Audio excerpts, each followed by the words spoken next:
Hello everyone and welcome to Autocrat.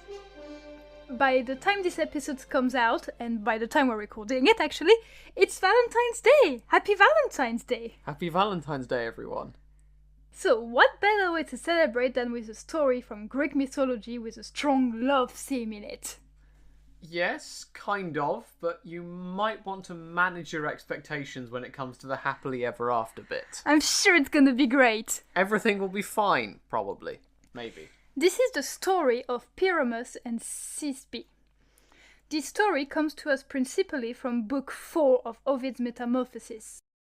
There's a rhyming narrative involving some ladies taking turn to tell each other stories that we're not going to get into. Because you can guess the kind of story they're probably telling each other. This is one of the myths that they tell each other, and then they kind of just take turns and go, oh yeah, well I know a better myth.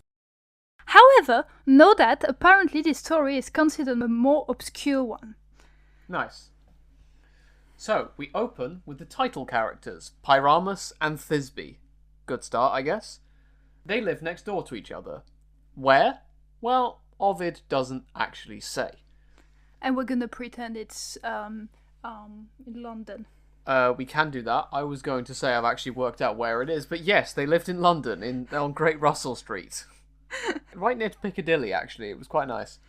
No, Ovid says that they live in the city, which is supposed to have had its walls built by somebody called Semiramis. Okay then, you might now be thinking. Well, we did some digging for you, so you don't have to. That's the name of this podcast, pretty much. Apparently, Semiramis is a legendary queen of Babylon. She's sometimes been identified as the wife of King Shamshi. King Sushi! No, not Sushi. Shamshi Adad V, or now Sushi V. And this woman was called Samuramat, which is kind of identified with her. This woman was also the mother of the later king Adad Nerari III. Want to give him a fun nickname? Nah. No, fair enough. For context, Shamshi Adad V... I think you mean Sushi. Yes, Sushi V reigned between 824 and 811 BCE, so we have a rough date for when Semiramis would have lived if she was real, which she wasn't. She totally is. We might do an episode on her. I don't know. It depends if we can find enough material.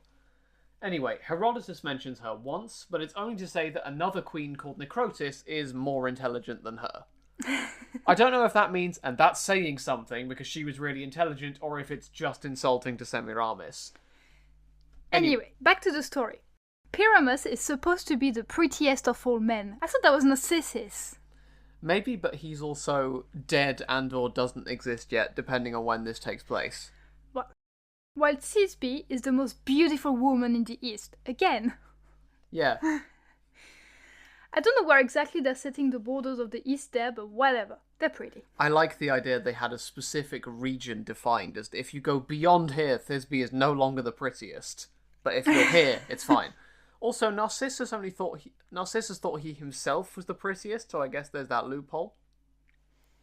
They lived close to one another, so naturally got to know each other. A bit like you and me. Yeah. They became friends, like you and me, and over time fell in love. Definitely like you and me. Just to say, you might want to stop doing the like you and me comparisons at some points, just as foreshadowing. Alright. You'll find out. However, their parents would not allow them to get married, even though they wanted to marry. Okay, but we're not there yet. No. So not like you and me. Granted. Good. This is where the comparisons stop. Very thankfully for us, given how this story ends. Foreshadowing. Anyway. Despite this, the love between them continued. Good. Apparently, they told nobody and used nodding and sign language to tell each other about it. So, clandestine language. Nice, sign language was already a thing. Yeah, I guess so. Maybe they invented it. Anyway, the more they hid it, the more passionate it became. Fortunately for these two, shoddy architecture comes to the rescue. This is because a crack had opened in the wall connecting their two houses. Nobody had noticed for years. But Pyramus and Thisbe did.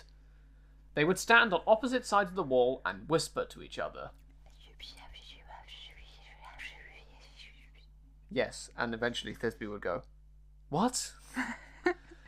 I don't know how the families didn't notice the lovesick teenagers loitering by a crack in the wall, but hey, maybe it was just well timed for the parents to be out or something.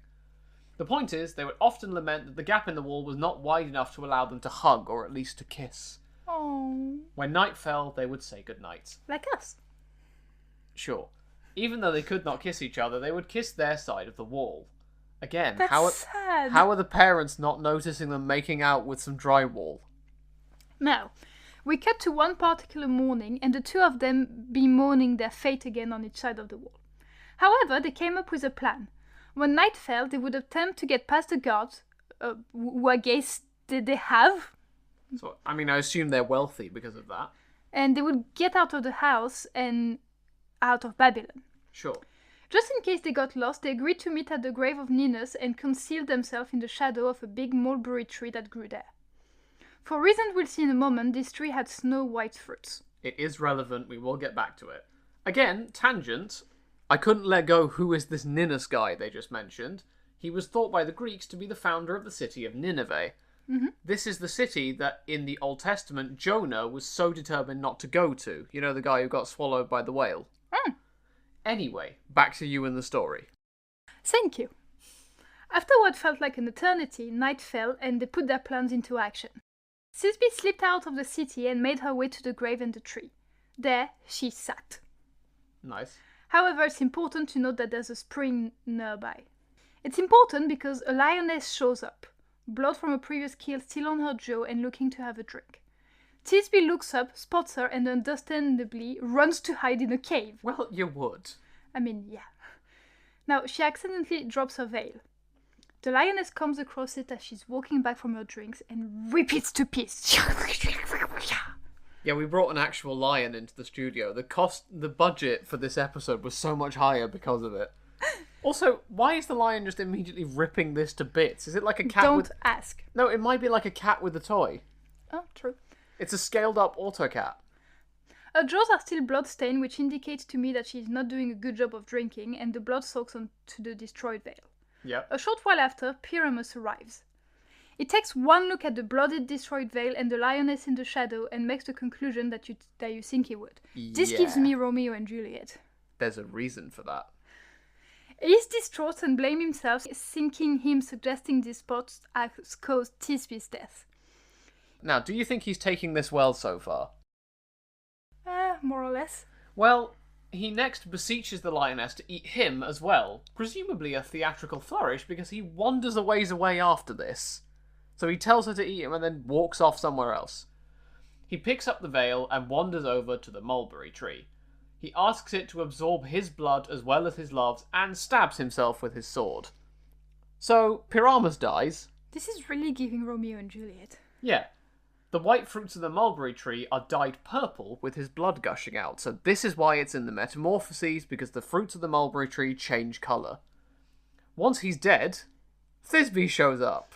Yeah, that's definitely Romeo and Juliet. She's recovered from her shock over the lioness, but arrives to find her lover very dead. She notices his scabbard is empty, so she picks up his sword and throws herself onto it. Alright. She asks the mulberry tree to forever remember their blood and beseeches aloud that their parents should bury them together. So she also dies. The mulberry tree was made by the gods to have purple fruit from then on, as they'd heard her prayer. Similarly, their parents placed their ashes together in a single urn. So, that's Pyramus and Thisbe. Yeah. It's essentially a how-to guide of what not to do if you're in a relationship or looking to sneak outside the walls of Babylon. Alright. You know, actual communication, and don't plan to be near where there are lionesses. Just in general, good life advice. Well, that was a pretty nice story. Yeah. Very Romeo and Juliet, like you said. Yeah, very Romeo and Juliet. Very sad story, but, shows that love is stronger than anything, I guess. Yeah. And in fact, the one story, so I've been told, inspired the other. Huh, that's interesting to know. And in fact, it's not just Ovid who tells us this story, because one of the people who picks it up in later centuries is Geoffrey Chaucer, the man from Canterbury Tales. Interesting. We also get, I believe he's called Boccaccio, telling it in his Decameron. Thisbe shows up in both these stories as an example of a famous woman. There's some minor variations, we'll reference it in the show notes, but it's basically the same story. Alright.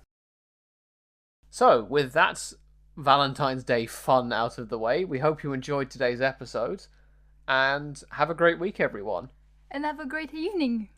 Yeah, have a great evening. So that was not what you were expecting, I don't think. I wasn't expecting